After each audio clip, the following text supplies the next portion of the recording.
अस्सलाम वालेकुम। Kaif for business law. आज हमारा जी लेक्चर नंबर 65 है। चैप्टर 1 हम पढ़ रहे हैं आई कैप की बुक से, और जो कि हमारा लास्ट चैप्टर है। इंशाल्लाह 2-3 दिन में ये एंड हो जाएगा, हमारा सिलेबस कंप्लीट हो जाएगा इंशाल्लाह। तो उसके बाद टेस्ट हमारे स्टार्ट होने वाले हैं, रिवीजन टेस्ट भी। वैसे तो वीकली टेस्ट आपको आइडिया है, हुए हैं सारे, हर वीक टेस्ट हुए हैं। अब रिवीजन टेस्ट कर लेंगे, तो आप लोग अपनी रिवीजन कंप्लीट करें जल्द से जल्द। ठीक है, वेट नहीं करना किसी चीज़ का, रिवीजन आप कंप्लीट करें। फिर मंडे से 12 अगस्त से आपके टेस्ट स्टार्ट हो जाएंगे। ठीक है, उसके लिए अगेन वही है कि काफ़ी जो आउटसाइडर्स हैं, जो इनरोल्ड नहीं थे, ऑल दो ज़ाहिर है स्टूडेंट तो स्टूडेंट, ये मैं तो नहीं ऐसा इस तरह देख रहा होता चीज़ों को कि बाहर वाले हैं या अंदर वाले हैं, लेकिन just for the sake of information. अब उसमें क्योंकि हमने ना लिमिटेड लोगों को एंटरटेन करना है, क्योंकि जो ऑलरेडी इनरोल्ड हैं उनके भी लाजमी हैं, तो फिर जो न्यू लोग आएंगे उनको हम कम मतलब नंबर तक ही रख सकते हैं। तो इसलिए कल हमने अनाउंस ये लास्ट पे जाके इसलिए किया था कि थोड़े लोग जो हों बाहर के, जो करना चाह रहे हैं, जिनको वाकई नीड है, वो कर लें। तो आप लोग भाई दे सकते हैं इस तरह। ठीक है, बाकी टेस्ट तो अवेलेबल हो जाएंगे। हाँ, मार्किंग उनकी सिर्फ उसके लिए है जो इनरोल्ड होंगे, जो एक नॉमिनल फ़ी रखी है वो पे करके आएंगे। ठीक है, और ये बिज़नेस लॉ और कंपनी लॉ दोनों के लिए हम कर रहे हैं। जहाँ तक बात है रिवीजन लेक्चर्स की, तो वो 10 लेक्चर्स अवेलेबल हैं ऑलरेडी चैनल पे, तो वो आप लोग वो भी देख सकते हैं। वही हैं, क्योंकि कोई चेंज तो आई नहीं है सिलेबस में। ठीक है जी, चलें फिर आगे बढ़ते हैं। आज इंशाल्लाह इसको जो कॉन्स्टिट्यूशन ऑफ पाकिस्तान, जो आईन पाकिस्तान है, 1973 का आइन है पाकिस्तान का, उस पर डिस्कशन करते हैं। पहले थोड़ा सा आपको बैकग्राउंड बता देता हूँ आइन के। सबसे पहला जो आइन था जी पाकिस्तान में, वो बना था 1956 में। ठीक है, 1956 में वही पहला कानून या एक आइन बना। ठीक है, इसको हम क्या बोलते हैं, कॉन्स्टिट्यूशन ऑफ पाकिस्तान। अच्छा, फिर ये एबॉलिश कर दिया गया 1962 में, जाके दूसरा बना। अयूब खान डिक्टेटर था जी एक पाकिस्तान का, बस जो आजकल भी सिस्टम चल रहा है। तो उस भाई ने आके बाद में एक नया कॉन्स्टिट्यूशन बनाया। बंदा पूछे कि डिक्टेटर का क्या ताल्लुक है यार आइन के साथ, तो वो बंदा आता ही आइन को तोड़ के है एक शख्स। तो मजाक हुआ था पाकिस्तान के साथ ये भी। खैर, फिर 1973 में भाई जाके एक हमारा और आइन बना। ठीक है, तो ये जो हमारा कॉन्स्टिट्यूशन है, ये आप कह लें कि करंट अब इस वक्त जो चल रहा है पाकिस्तान में 1973 से। ठीक है, इसका मतलब है कि तकरीबन उनको 50 साल, हमारी भी सिल्वर जुबली इन्होंने मनाई थी लास्ट ईयर, 50 ईयर्स हो गए हैं। तो 50 साल से ज़्यादा हो गए हैं जी इस आइन को चलते हुए। क्योंकि अब उन्होंने कहा कि यार बार बार बदलने से बेहतर नहीं है कि इसी को अंदर अमेंडमेंट्स डालते रहें। तो इसके अंदर कोई 27-28 अमेंडमेंट्स आ गई हैं। अमेंडमेंट से मुराद क्या है, आपकी तब्दीली आप किस आइन के अंदर जो करते हैं। ठीक है, कुछ बड़ी मशहूर मशहूर तब्दीलियाँ भी हैं, जिनमें आप कह लें कि 18th अमेंडमेंट आई, 18वीं तरमीम। आपने अक्सर सुना होगा न्यूज़ में 18वीं तरमीम बता रहे होते हैं। 18वीं तरमीम बेसिकली क्या थी? 18वीं तरमीम तकरीबन अप्रैल 2010 में आई बिलीव आई है, पीपल्स पार्टी की गवर्नमेंट थी। तो ये एक तरमीम लेकर आए, उसमें काफ़ी ज़्यादा चेंजेस की गई। मिसाल के तौर पे जो प्रेसिडेंट होता था उससे पहले, इस तरमीम से पहले, इस अमेंडमेंट से पहले, प्रेसिडेंट के पास बहुत सी पावर्स होती थी, गवर्नमेंट को गिरा देता था वो। ठीक है, पार्लियामेंट डिसॉल्व कर देता था। जैसे कि बेनज़ीर भुट्टो की पार्लियामेंट को भी डिसॉल्व किया गया। वो जाहिर है किन के इशारों पे करता है। अब तो कुछ मेरे नहीं ख्याल में कन्फ्यूजन है। 70-72 साल हम बड़ा एक रोमांस में मुब्तला थे एक कुछ लोगों के साथ, यार पता नहीं यही सबसे अच्छे हैं, पता लगा कि यही अपोजिट सीन है। तो पता है हमें सारा कुछ ही अब। खैर, वो फिर 2010 में ना अमेंडमेंट एक तो वो की गई कि जिस सदर के इख्तियारात कम किए गए। कि वो ये चीज़ें अब इस वक्त तो सिर्फ एक सिंबॉलिक सी प्रेजेंस है प्रेसिडेंट की। अब आगे पढ़ेंगे भी, जब कवानीन पास होते हैं, लॉज पास होते हैं, एक्ट जब पास होते हैं, तो फिर उसमें सदर का कितना इख्तियार है, सदर की कितनी की इन्वॉल्वमेंट है, तो आप वो देखेंगे कि उस बहुत लिमिटेड उसको कर दिया गया है। सदर जो आपका है अब वो सिर्फ एक सिंबॉलिक आप कह सकते हैं प्रेजेंस है उसकी, बहुत ही कम इख्तियारात हैं, सारे तकरीबन इख्तियारात प्राइम मिनिस्टर के पास हैं थ्योरेटिकली, ठीक है। जो डिफैक्टो हैं, जो असल में हैं, वो आप डिफैक्टो टर्म भी आपने लीगल टर्म्स मैंने आपको भेजी थी, उसमें देखी होगी डिफैक्टो क्या होता है कि असल में क्या हो रहा है। लॉ तो शायद कुछ और बोल रहा है, लेकिन असल में क्या है, तो असल में तो आपको पता है कि किसकी है, एक ही बंदा है, एक ही इदारा या एक ही शख्स है कि एक ही पोजीशन है।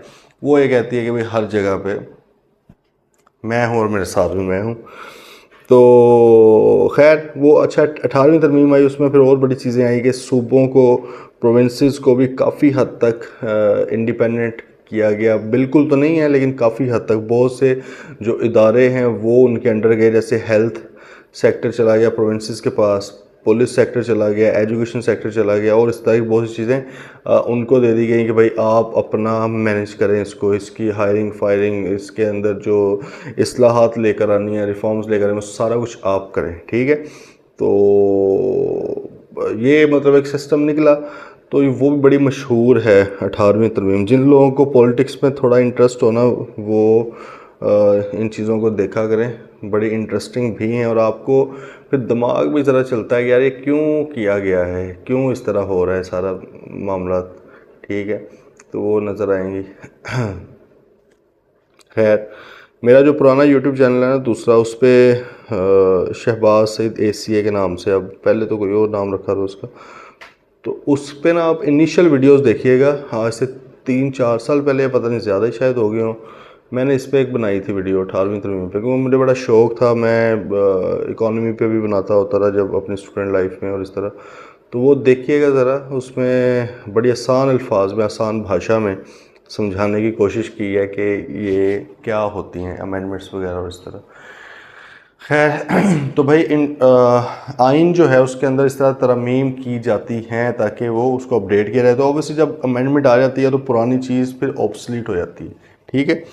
अब आप ना बात बड़े गौर से और एक समझ नहीं है कि भाई ये जो कुछ कवानीन हमने पढ़े हैं, contract act, partnership act, anti money laundering act, इस तरह बेशुमार कवानीन है पाकिस्तान में, छोटी छोटी चीज़ का कानून है, ठीक है।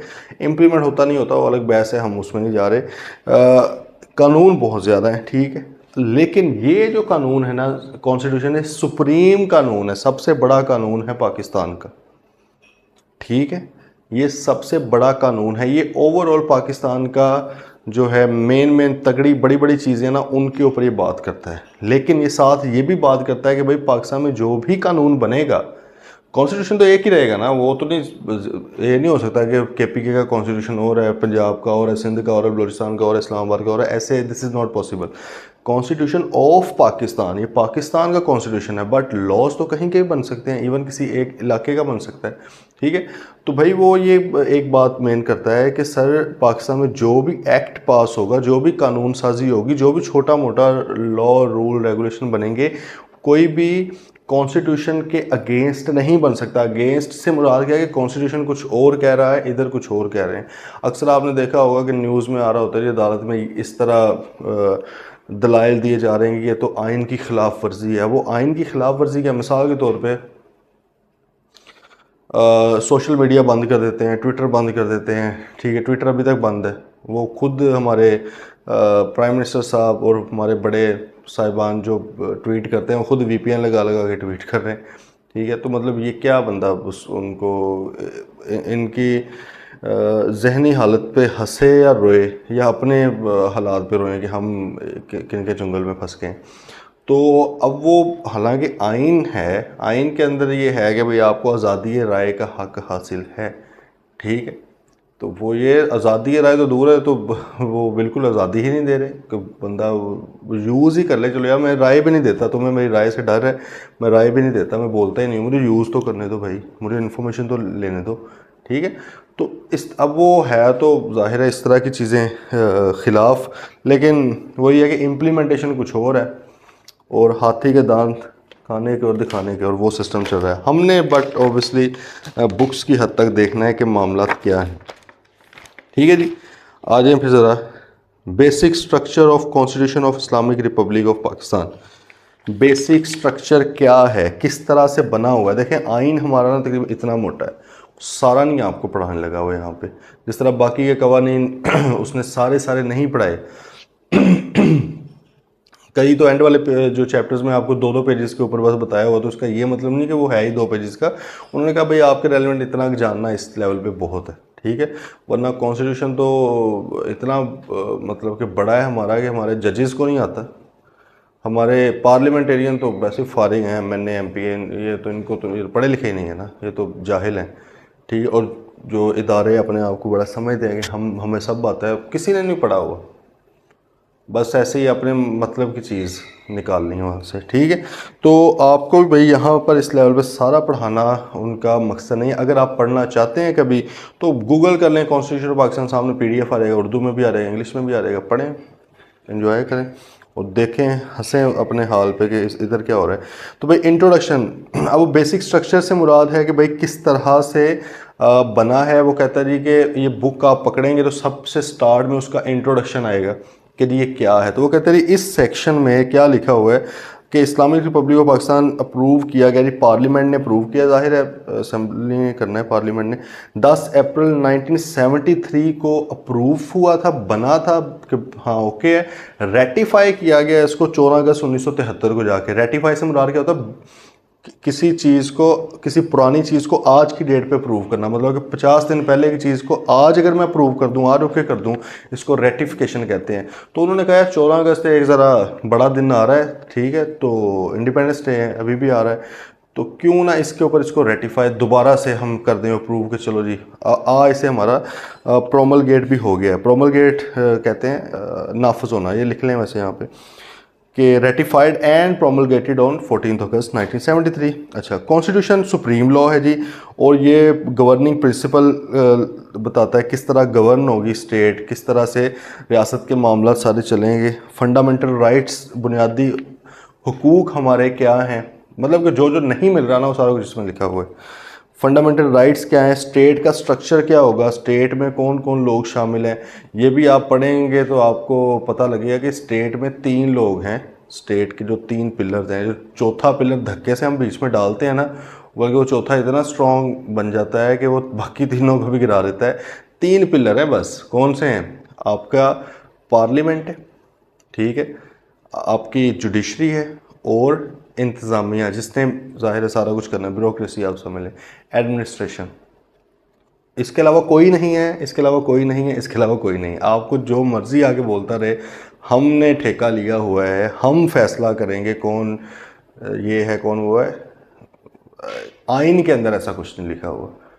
वैसे डिफेक्टो ऑब्वियसली वही है, तो फिर आइन बदल दो भाई, ये पढ़ाओ ना हमें, क्यों किन चक्करों में डाला हुआ है। तो खैर स्टेट का स्ट्रक्चर बताया था, पॉलिटिकल सिस्टम पार्लियामेंट्री सिस्टम होगा पाकिस्तान का, ये बताया हुआ है उसमें। Mandate of different level of government, different level of government का मैंडेट, इख्तियार क्या, मतलब कि फेडरल गवर्नमेंट के पास क्या क्या इख्तियार आते हैं, प्रोविंशियल के पास क्या हैं।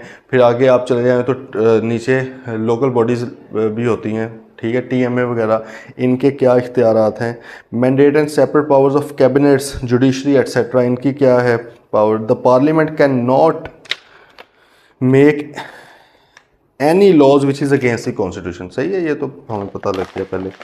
और कॉन्स्टिट्यूशन कंटेन्स, कॉन्स्टिट्यूशन के अंदर क्या क्या चीज़ें शामिल हैं भाई, जो आप बुक पढ़ते हैं वो कहते हैं इसमें प्रीएम्बल है। सबसे पहले तो स्टार्ट है इसका, उसके मतलब प्रीएम्बल के अंदर बताया होता है कि जी ये मेन बिल्कुल हमारी बात क्या आगे होने वाली है।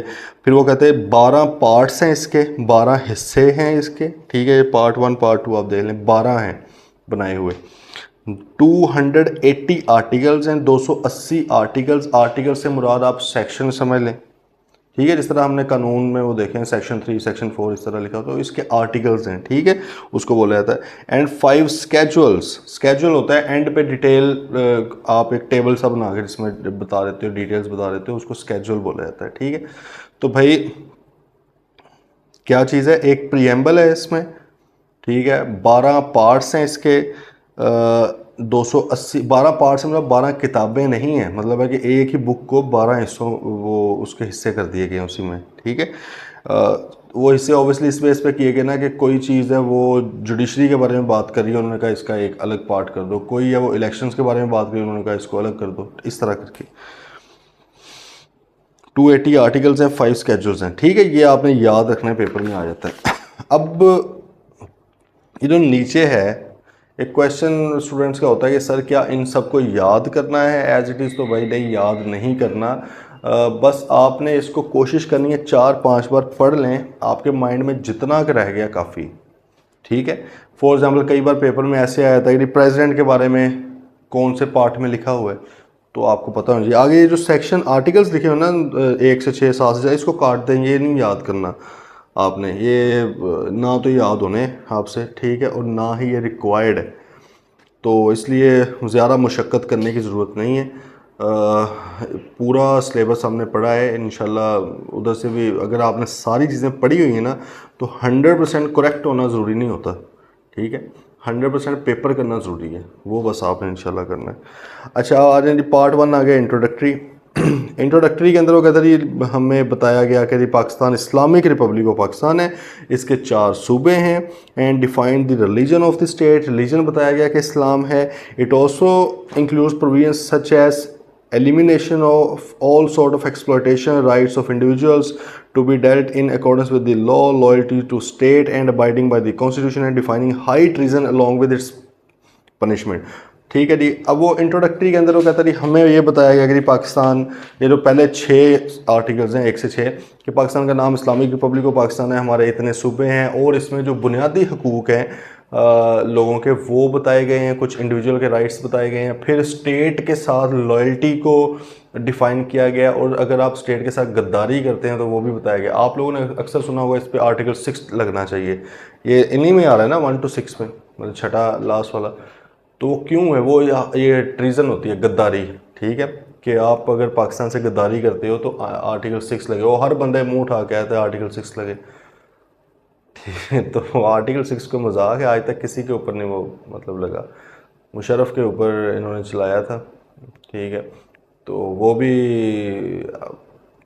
मतलब क्या बंदा के अदालत के अंदर से लेकर चले गए उसको लेके जाने वाले, और आपको पता है कौन लेके जाने वाले, प्रोटेक्ट करके फुल प्रोटोकॉल के साथ अदालत के अंदर से, ठीक है। इतनी आई गाड़ियाँ, आप वीडियो उसकी देखें, तो लेकर भाई वो गए दुबई, ले गए, उधर ही मरा है फिर जाके। अब दुआएं तो नहीं कोई कौम की लेकर गया होगा ना, अब अल्लाह उसका फ़ैसला करे, जो भी उसका करना है, ओबियसली वो तो अल्लाह की मर्ज़ी है। बट हमें जिस आग में झोंक कर वो बंदा गया, कोई 80-85 हज़ार पाकिस्तानी बेचारे उसकी जंग की नज़र हुए, ठीक है, और सारा सिलसिला बस। तो ये भाई चीज़ें इंट्रोडक्टरी में बताई गई हैं। फिर आगे part 2, fundamental rights and principles of policy. देखो प्रिंसिपल का मतलब फिर असूल है, वो कहता है मैं रूल नहीं बताने लग गया कि ये नहीं करना, ये नहीं करना, ये नहीं करना, ये नहीं करना, वो कहता है मैं प्रिंसिपल बताने लगा हूँ भाईजान कि आपने किन चीज़ों को जहन में रखते हुए अपना मुल्क चलाना है, अपने स्टेट को गवर्न करना है, अपने लॉज वगैरह बनाने हैं, ठीक है। और फंडामेंटल बुनियादी राइट्स, बुनियादी हकूक़ क्या हैं वो कहता मैं आपको बता देता हूँ। तो इसमें ज़ाहिर है ये एक पैरा थोड़ी होगा, तो लंबा चौड़ा 50-60 पेजेस हैं इनके ऊपर, लेकिन आपको ब्रीफली बता दिया उन्होंने कि इसके अंदर स्टार्ट होता है स्टेट की डेफिनेशन से, कि स्टेट रियासत से क्या मुराद है, उसके पिलर्स कौन से हैं, उसके स्तून कौन से हैं, वो सारा बताया जाता है। फिर आगे आपको बताया जाता है the continues with detailing of laws regarding fundamental rights and principles of policy. Fundamental rights के अंदर वो कहते हैं लॉज इंक्लूड होते हैं that deem void which are inconsistent with fundamental rights, safeguards regarding arrest and detention, prohibition of slavery, child labour से मना किया गया, all forms of forced labour से मना किया है, right to enter lawful possession and trade, हर बंदे का हक है, right to education and safeguard against discrimination, discrimination के अगेंस्ट हक है आपका कि उससे आप बचो। The second part contains policies such as discouraging prejudice and discrimination, providing free and compulsory education, and fostering goodwill and friendly relations among all nations, etc. तो ये ज़रा बुनियादी सी बातें की हुई हैं, ठीक है। अब अगेन आपका फिर ये मुझे पता है क्वेश्चन यहाँ पे होना कि याद की करना है। देखो एक ना एंगल, एक स्किमिंग एक होता है तरीका पढ़ने का, ठीक है, कि आप इस तरह देखते हो आपको मेन को 5-7 बातें बीच में नजर आएंगी, बस that's sufficient, that's more than enough, you don't need to cram whole thing, सही है, वो आपको करने की नीड नहीं है, सिंपल इसको पढ़ें, जितना का आपके माइंड में रह गया है बहुत है, सही है, बहुत है। इसमें से आमतौर पे एक आधा एमसीक्यू आता है, ठीक है, ये वाले हिस्से से, तो वो बस फिर यही है, जितना याद रह गया तुक्का लग गया, ठीक है। अब एक नंबर के लिए इतना ज़्यादा खपने की ज़रूरत हमें नहीं है, बट दूसरा भी आ सकता है, ऑब्वियसली पॉसिबिलिटीज़ देयर, आ सकता तो है, इसलिए उसको पढ़ना है 4-5 बार बस आपने, ठीक है। अच्छा, फिर आगे आ गया जी पार्ट 3 के अंदर, फेडरेशन ऑफ पाकिस्तान। फेडरेशन का मतलब है इकट्ठ, वो जो मतलब कि हम कहते हैं फेडरल गवर्नमेंट ऑफ पाकिस्तान। तो फेडरेशन ऑफ पाकिस्तान भाई क्या है, उससे मुराद वो कहते हैं कि इसके फेडरेशन में आपको आइडिया होगा कि जो प्रेसिडेंट होता है ना, सदर होता है, वो स्टेट का हेड होता है, स्टेट का, जबकि प्राइम मिनिस्टर गवर्नमेंट का हेड होता है। There is a difference between government and state. Prime minister होता है फेडरल गवर्नमेंट का हेड, प्रोविंशियल गवर्नमेंट का हेड तो सीएम होगा। तो भाई कोई एक बंदा हो ना जो पूरी की पूरी स्टेट का हेड भी तो हो, तो उन्होंने कहा वो होता है प्रेसिडेंट, सही है। अच्छा, अब फेडरेशन ऑफ पाकिस्तान के अंदर उन्होंने कहा प्रेसिडेंट की एलिजिबिलिटी क्या होगी, कौन बंदा बन सकता है, कितनी एज हो सकती है, टर्म ऑफ ऑफिस कितने टाइम पीरियड के लिए वो बनेगा, 5 साल के लिए, आपको पता है, आगे पढ़ेंगे अभी वैसे प्रेसिडेंट को डिटेल में। पावर्स उसके पास क्या हैं, रिमूवल ऑफ प्रेसिडेंट, उसको निकाला किस तरह जा सकता है, उसकी रिस्पॉन्सिबिलिटीज़ और लिमिटेशंस क्या हैं, ठीक है। और उसने मतलब कि कैबिनेट और प्राइम मिनिस्टर की एडवाइस पर चलना होता है, ये बेचारे का पर काटे गए थे, मतलब कि प्रेसिडेंट के, कि उसने जो भी करना है वो खुद नहीं कर सकता, वो प्राइम मिनिस्टर या कैबिनेट, जो काबीना होती है, वफाकी काबीना, प्रोविंशियल कैबिनेट होती है, फेडरल कैबिनेट होती है, वज़ीर जिसमें होते हैं सारे वज़ीर मशीर, तो वो कहता है कि भाई प्रेसिडेंट साहब ने उनकी एडवाइस पर चलना होता है, अगर वो एडवाइस करेंगे तो करेगा, वरना प्रेसिडेंट कुछ नहीं कर सकता, ठीक है। फिर आगे एक पार्ट आ गया प्रोविंसेस का, सूबों का, उसमें बताया गया कि हमारे 4 सूबे हैं और वो किस तरह काम करेंगे। It also includes the financial procedure such as provincial consolidated fund and public account and procedure related to annual budget statement and ordinance.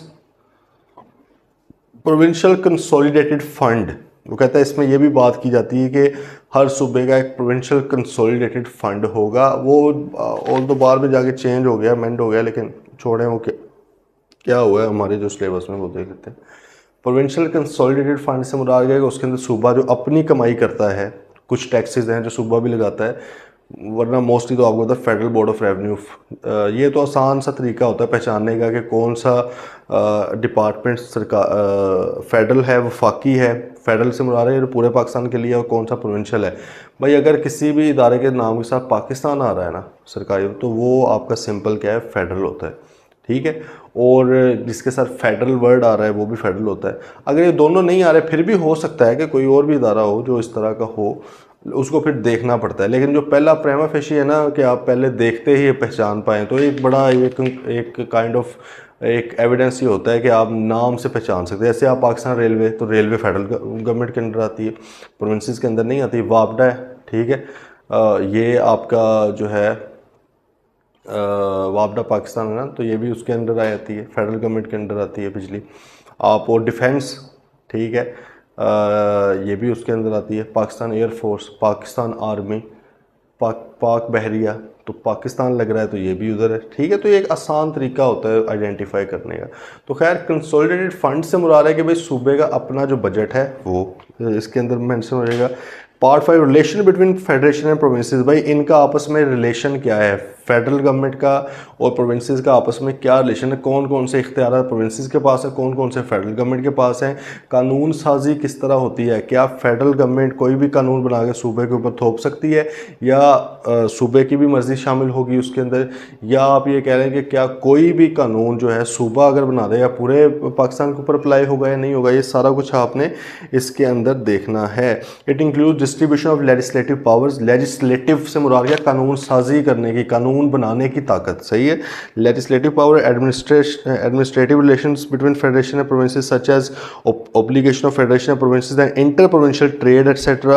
It also entails special provisions relating to council of common interest। एक council of common interest भी है पाकिस्तान में, बहुत कभी कभी वो मिलते हैं, क्योंकि असल में डिफरेंट प्रोविंसेस में डिफरेंट पार्टीज़ की हुकूमतें हैं, वो आपस में इस तरह लड़ती हैं और कोई फ़ायदा उठा रहा है उससे, ठीक है, कि वो आपस में मिल के बैठते ही नहीं हैं। तो एक है काउंसिल ऑफ कॉमन इंटरेस्ट के, जहाँ पर सारे सूबे और फेडरल गवर्नमेंट के जो मतलब के नुमाइंदे हैं, आमतौर पर चीफ मिनिस्टर्स, उधर से प्राइम मिनिस्टर, ये मिलकर फैसले करते हैं, लेकिन ये कम भी मिलते हैं।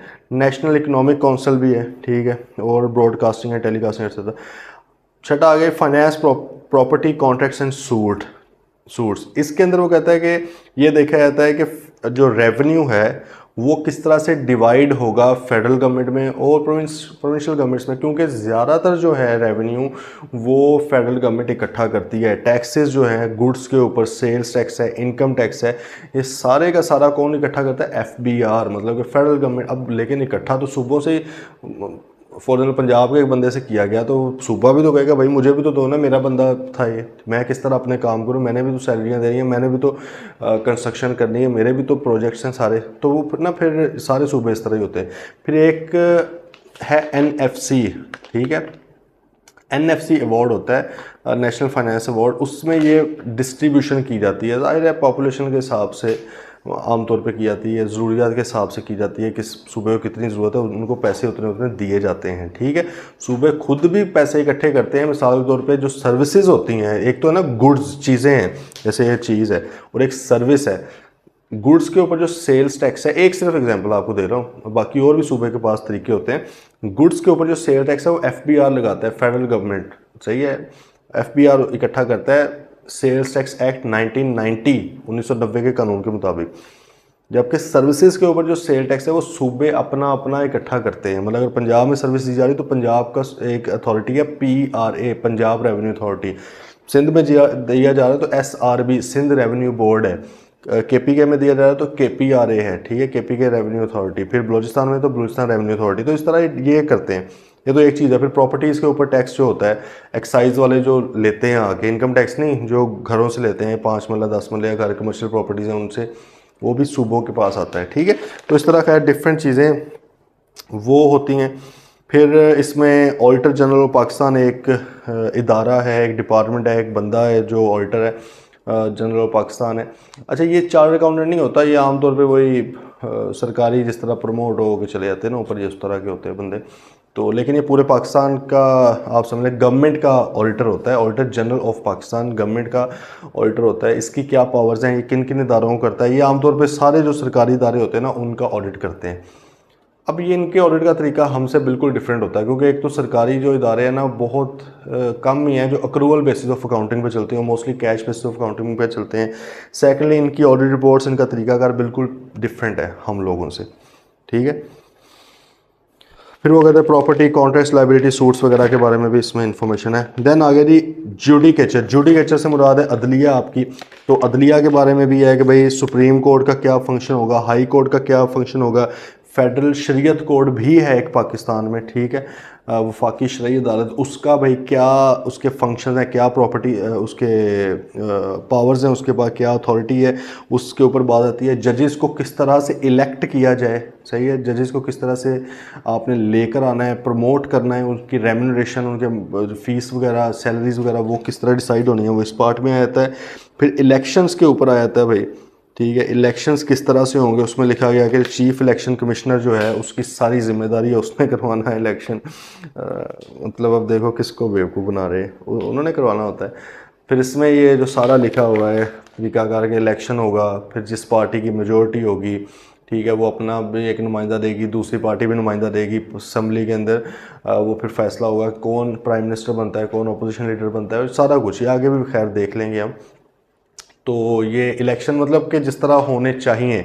अब देखें ये कॉन्स्टिट्यूशन के अंदर ये कोई 12-13 इसके सेक्शन होंगे, हाँ 213 से 226, 14 सेक्शन है बस, ठीक है। तो यही सेक्शन टोटल इलेक्शन का प्रोसीजर नहीं बताते, ये मेन बताते हैं बातें, ठीक है। आगे जो हैं और बड़े कानून हैं, जैसे इलेक्शन एक्ट लगता है, ठीक है। इलेक्शंस का एक्ट, एक कानून अलग से बना हुआ है, इलेक्शन कमीशन उसको भी फॉलो करता है, ठीक है, उसके मुताबिक भी होता है। अब इसमें सिर्फ बुनियादी फंडामेंटल बातें बताई हुई हैं आइन के अंदर, आगे डिटेल के अंदर चीज़ें आगे जाके मिलती हैं आपको, सही। अच्छा, फिर इस्लामिक प्रोविजंस भी भाई कुछ हैं इसके अंदर, कुरान और सुन्ना, 4-5 उन्होंने का सेक्शन, इसके भी आर्टिकल्स डाल देते हैं। कुरान और सुन्ना के मुताबिक भाई आपने चलना है, स्टेट पूरी ने, ठीक है। फिर कुछ भी एमरजेंसी प्रोविजंस है। एमरजेंसी प्रोविजन क्या है? देखो, वैसे तो अब हम सब पे पाकिस्तान के अंदर रहते हुए लीगली, कानूनी तौर पे ये फ़र्ज़ है कि हम कॉन्स्टिट्यूशन पाकिस्तान की एक एक लाइन को माने, एक एक नुक्ते को माने, उसको फॉलो करें, ठीक है। कानूनी तौर पे बता रहा हूँ, वैसे नहीं दिल करता तो अलग बात है। लेकिन कानून ने ही बीच में एक रिलैक्सेशन दी थी जिसका कई बार अब्यूज़ भी हो जाता है। रिलैक्सेशन क्या है? कानून ने कहा कि यार कुछ एमरजेंसी प्रोविजंस में डाल देता हूँ कि जिसमें क्या होगा कि अगर एमरजेंसी सिचुएशन आ जाए तो गवर्नमेंट के पास, स्टेट के पास ये इख्तियार है कि ऊपर में से जो भी आर्टिकल्स थे, कुछ कोई सेक्शंस हैं, कोई आर्टिकल्स हैं, उनको सस्पेंड भी किया जा सकता है फॉर द टाइम बिंग। मिसाल के तौर पे इलेक्शंस आ जाते, इलेक्शन आपको पता है ना कितना डिले हुए हैं, कुछ साल से ज़्यादा ये डिले हुए हैं इलेक्शन, ऐसे ही है ना, बैठे रहे हैं बस, पूछने वाले कोई नहीं है। खैर उनकी तो कोई एमरजेंसी भी नहीं थी। क्या है एमरजेंसी? ऐसे है कि फॉर एग्जांपल कोई जंग लग गई है, ठीक है, कोई वबा कोई ऐसी फैल गई है कि किसी ख़ास किस्म के फंक्शन को रोकना पड़ सकता है। मिसाल तौर पे लेट्स से कि इलेक्शंस होने थे एक टाइम पे, लेकिन बीच में अगर कोविड आ गया, अब उन्हें पता है भाई बाहर लोग वोट निकलेंगे देने निकलेंगे तो मसला हो जाएगा, तो वो उस जो सेक्शन कॉन्स्टिट्यूशन जो कहता है कि 5 साल के अंदर अंदर इलेक्शन होने चाहिए, ठीक है, 5 साल बाद होने चाहिए, सही है, लाजमी, जैसे 5 साल पूरे हो जाए। अब आपको पहले तो करवाने थे कॉन्स्टिट्यूशन के हवाले से, लेकिन आपने फिर इसका सहारा लिया, इमरजेंसी लगा दी कि भाईजान नहीं अभी नहीं हो सकता। इसी तरह आपको कानून कहता है फ्रीडम टू स्पीच है कि आप बोल सकते हैं, लेकिन आप इमरजेंसी सिचुएशन लगा देंगे, भाई कर्फ्यू लग गया है और आप किसी ख़ास चीज़ के ऊपर नहीं बोल सकते। तो मतलब है कि ये हेल्प के लिए एक बनाया गया था ये वाला आर्टिकल, ये हिस्सा, ये पार्ट, कि भाई अगर कोई एमरजेंसी सिचुएशन बन जाए कि स्टेट को लगे कि यार मुझे कोई ख़ास आर्टिकल्स को सस्पेंड करना पड़ेगा, ख़त्म नहीं, एबॉलिश नहीं, सस्पेंड, फॉर द टाइमिंग उन पर अमल नहीं हो सकता। मिसाल तौर पे लोगों के पास इख्तियार है कि भाई वो इकट्ठे हो सकते हैं किसी भी जगह पर, लेकिन वो कई बार वो सेक्शन 144 जो है, ठीक है, वो इसका सेक्शन नहीं, वो अलग है पीपीसी का, वो एक लगा दिया जाता है कि भाई आप 144 नाफज हो गया, 4 से ज़्यादा बंदे नहीं इकट्ठे हो सकते। रीज़न उसकी दे देते हैं कि कोई दहशतगर्दी का खतरा है, कोई भी खतरा है, या उन्हें पता लग जाता है कि किसी पार्टी ने कोई जलसा करना है, तो उस दिन बस हो जाता है आगे पीछे होके। तो खैर मतलब है कि कानून मौजूद है, अब उसका फिर ये सहारा लिया जाता है, तो इस तरह करके इसको एमरजेंसी भी हम कहते हैं, ठीक है भाई। फिर आ गया जी अमेंडमेंट ऑफ कॉन्स्टिट्यूशन। अगर कॉन्स्टिट्यूशन के अंदर अमेंडमेंट करनी है, कॉन्स्टिट्यूशन को चेंज करना है, तो वो किस तरह से होगा? पार्लियामेंट के थ्रू किया जाएगा, उसको कॉन्स्टिट्यूशन अमेंडमेंट बिल बोलते हैं। अच्छा, अभी हम आगे पढ़ेंगे कि कोई भी अगर कानून है ना, आम कानून है कोई, मतलब जैसे अब हम पीछे पढ़ते हैं, उनको अगर बनाना है, चेंज करना, तो सिंपल मेजॉरिटी चाहिए होती है। 50% अगर मेजॉरिटी है तो वो कानून बन भी जाता है और अमेंड भी किया जा सकता है, कानून के अंदर चेंजेस भी लाए जाए। लेकिन अगर कॉन्स्टिट्यूशन को आपने चेंज करना है ना, तो आपके पास 2/3 मेजॉरिटी होनी चाहिए। देखा ना कि अभी इलेक्शंस के अंदर पीटीआई भी कह रही थी हमें 2/3 मेजॉरिटी चाहिए, 2/3 मिलेगी तो फिर कुछ होगा। इन्होंने हर जोर लगा लिया, मतलब एक्सप्लेन करने की नीड नहीं है, सब कुछ पता है। पार्टी ख़त्म, बंदे गायब, बंदों के घर वाले गायब, बंदों की बीवी बच्चे गायब उनके, ठीक है, उनको पता नहीं किधर किधर लेके धमकाया, गन पॉइंट्स पे वो करवाई, प्रेस कॉन्फ्रेंस करवाई, पार्टी का निशान छीन लिया यार, मतलब किसी को पता ही नहीं मैंने बल्ले पे मोहर लगानी थी, अब मैं क्या लगाऊं, ठीक है। सब कुछ करने के बावजूद लोग फिर भी तपे हुए थे अंदर से। लोग बेचारे जाहिर है बाहर आते हैं, उन्हें पता गोली मार देंगे, तो जिस तरह के हुए पड़े। लोगों ने वेट किया इलेक्शन का और रज के वोट दिया, वो 2/3 क्रॉस कर गए वो, ठीक है। फिर गेम डली, और ऐसी की गेम डली कि गेम को भी शर्म आ गई कि यार ये क्या हो रहा है। हमें पहले ये लगता था कि यार 10-15 हज़ार वोट्स तक धांधली हो सकती है। उन्होंने कहा नहीं नहीं काका, 1 लाख तक भी हो सकती है। रात को भाई 99% रिजल्ट आ रहा है किसी पोलिंग स्टेशन का, 80,000 90,000 वोटों से वो बंदा आगे है, अगले दिन सुबह आगे पता लगा 50,000 से बाहर 1.5 लाख वोटों की गेम डाल दी। तो इस बार तो मतलब कि बिल्कुल ही इन्होंने झाँका, पर्दे फाड़ के आ गए ना बाहर के, आगे ऐसे कर लो जो करना है। तो वो तो एक अदरवाइज़ अगर वो 2/3 सही में मिल जाती तो फिर आप देखते कि क्या होता।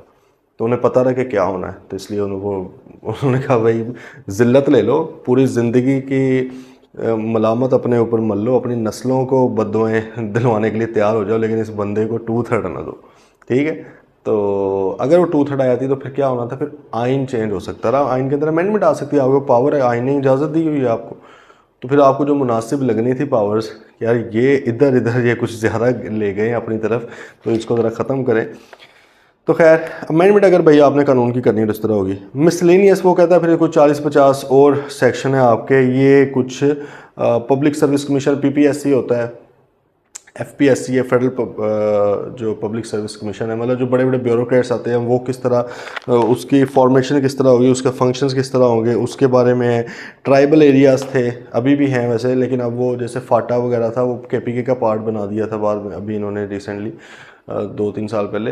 तो उनके फंक्शंस किस तरह होंगे, उनके वो पहले तो अलग से वो चलता था ना उनका सिस्टम सारा। ठीक है, उनके जो लोग इलेक्शन लड़ने आते थे वो भी अलग, मतलब उनको सीट्स दी जाती थी। सेनेटर्स हम आगे पढ़ेंगे होते हैं, वो भी उनकी अलग सीट्स थी, लेकिन अब वो ख़त्म कर दिया गया, वो केपीके में मर्ज हो गए।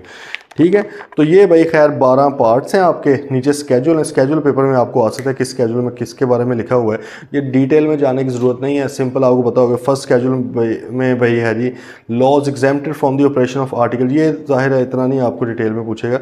वो कहता है कि ये जो ऊपर आर्टिकल थे ना, फर्स्ट स्केड्यूल के अंदर कुछ कवानीन लिख दिए गए हैं, इनके ऊपर ये वाले आर्टिकल्स अप्लाई नहीं होंगे। ठीक है, मतलब ये आर्टिकल्स 8वें में फंडामेंटल राइट्स वगैरह के आते हैं ऑब्वियसली, तो इन कवानीन के ऊपर फंडामेंटल राइट्स वगैरह आप बेशक ब्रीच भी कर लो, इस तरह लिखा होगा उसमें। फिर सेकंड स्केड्यूल में इलेक्शन ऑफ प्रेसिडेंट किस तरह, उसका पूरा तरीकाकार बताया हुआ है। थर्ड स्केड्यूल में ओथ ऑफ ऑफिस, हलफ किस तरह लेना, देखते हैं ना आपके कैबिनेट का कोई वजीर बनता है या जज कोई अपॉइंट होता है या सेनेटर बनता है या कोई भी बंदा होता है, तो वो बड़ा एक पढ़ रहे होते हैं खड़े होके और सारा कुछ वो एक सिस्टम चल रहा होता है। पाकिस्तान में जी भी है, बस इतना बड़े लेवल पे। इंडिया में उनका आर्मी चीफ बदलता है, किसी को पता ही नहीं है, बल्कि मेरे ख्याल में आधे इंडिया से ज़्यादा लोगों को अपने आर्मी चीफ का नाम ही नहीं पता होगा कि वो कौन है। ठीक है, वो अपने ऑफिस के अंदर ही वो एक स्टिक चेंज करते हैं, यार ये आप स्टिक पकड़ ले, चलो ख़त्म हो, बस ख़त्म, एक न्यूज़ चलती है ये बंदा बन गया। इधर इधर तो प्रॉपर इवेंट होता है, इधर तो ईद सेलिब्रेट की जाती है, इधर तो सारे पहुंच जाते हैं वहाँ पर कि अपनी अपनी हाजिरी लगवा लें कि हुजूर हम भी आपकी नज़र करम में आना चाहते हैं। ठीक है, तो ये एक हमारे कॉन्स्टिट्यूशन की अहमियत है। कॉन्स्टिट्यूशन में हालांकि ऐसा कुछ नहीं लिखा हुआ, सारा कुछ वो सेरेमोनियल है। ठीक है, खुद से आपने वो एक सेरेमनी आपने एक बनाई हुई है। एक फोर्थ है जो लेजिस्लेटिव लिस्ट कि कौन कौन से कानून आपने किस किस तरह पास करने, वो इसमें लिखा हुआ। फिफ्थ स्केड्यूल के अंदर जजेस के जो हैं रेम्यूनरेशन टर्म्स एंड कंडीशन लिखी हुई है। अब इसको ऑब्वियसली डिटेल में हमें जाने की नीड नहीं, हमें बस ये बताओ कि स्केड्यूल में क्या चीज़ लिखी हुई पेपर में आ सकती है। ओके भाई, इसमें सर कोई भी क्वेश्चन हो तो आपने प्लीज़ पूछ लेना है। इसको बस आपने 5-6 बार रीड करना है, मेरे ख्याल में क्विकली रीड हो जाएगा। ठीक है, तो रीड बस करना है, इंशाल्लाह जितना का आपके माइंड में रह जाएगा वो सफिशेंट होगा। कल से हम पढ़ेंगे दी प्रोसेस ऑफ लेजिस्लेशन, कानून साजी होती किस तरह से, बड़ा इंटरेस्टिंग है ये, कानून बनते किस तरह से हैं, बहुत इंटरेस्टिंग है। इंशाल्लाह इसको मज़ा आएगा पढ़ने का। पहले तो हम पढ़ेंगे प्रेसिडेंट, प्राइम मिनिस्टर, सेनेट होता क्या है, इसके ऊपर फिर आगे कानून भी बनाएंगे। मिलते हैं फिर कल, टिल देन टेक केयर, अल्लाह हाफिज़।